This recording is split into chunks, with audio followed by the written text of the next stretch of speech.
Hi everyone, Miss Andronicus here, and today we are looking at negative indices. So you know, when dividing, we subtract the indices. So this is very straightforward, 4 to the power of 8, 4 to the power of 6, and when you divide them, it's 4 to the power of 2. We know this from our law to work. But what about these two examples here? So we have 4 to the power of 2 divided by 4 to the power of 3. We know that that's 2 subtract 3.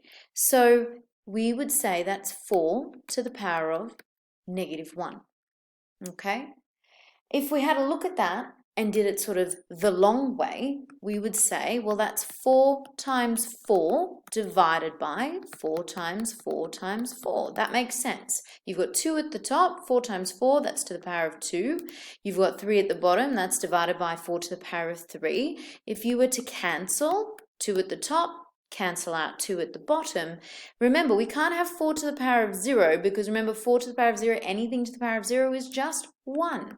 So that would end up being 1 at the top and 4 at the bottom. So you could say 4 to the power of negative 1 is actually equal to 1 over 4.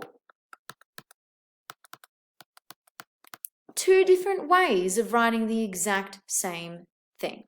Have a look at this one. I'll expand this one out for B. You've got 4 to the power of 2, so that's 4 times 4, 2 of them, divided by 4 to the power of 6, so that's 4, 4, 4, 4, 4, 4. 6 of them, okay? So here we have 2 at the top, 2 at the bottom. Remember, that's to the power of 0, so that's 1 at the top. Left over down the bottom is 4 to the power of 4.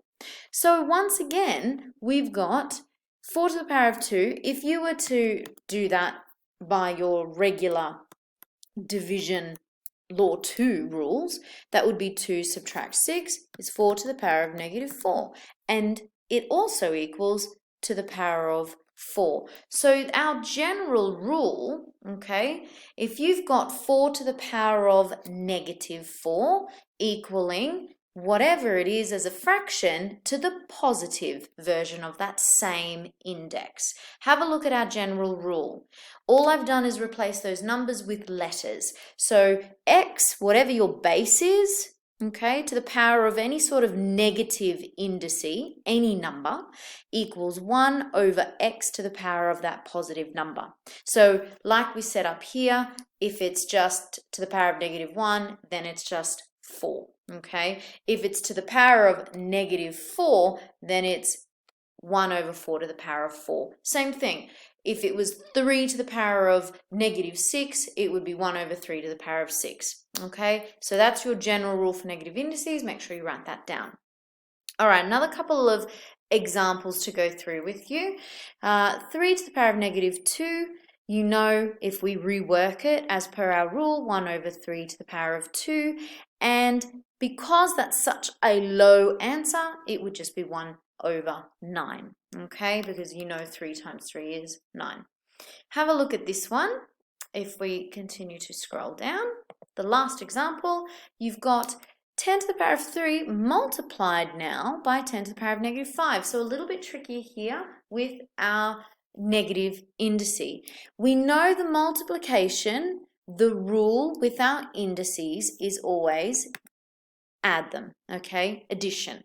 So you still do the workings in the same way. It would be 10 to the power of 3 plus, because of that addition, and then we take that entire negative 5.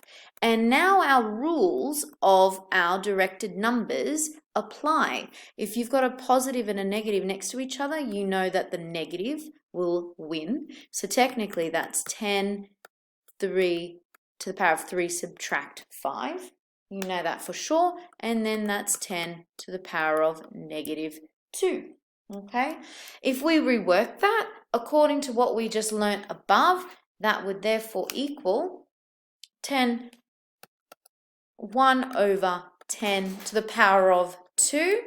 And then beyond that, we have the answer 1 over 100 because we know that that's squared. Thanks, guys. Bye.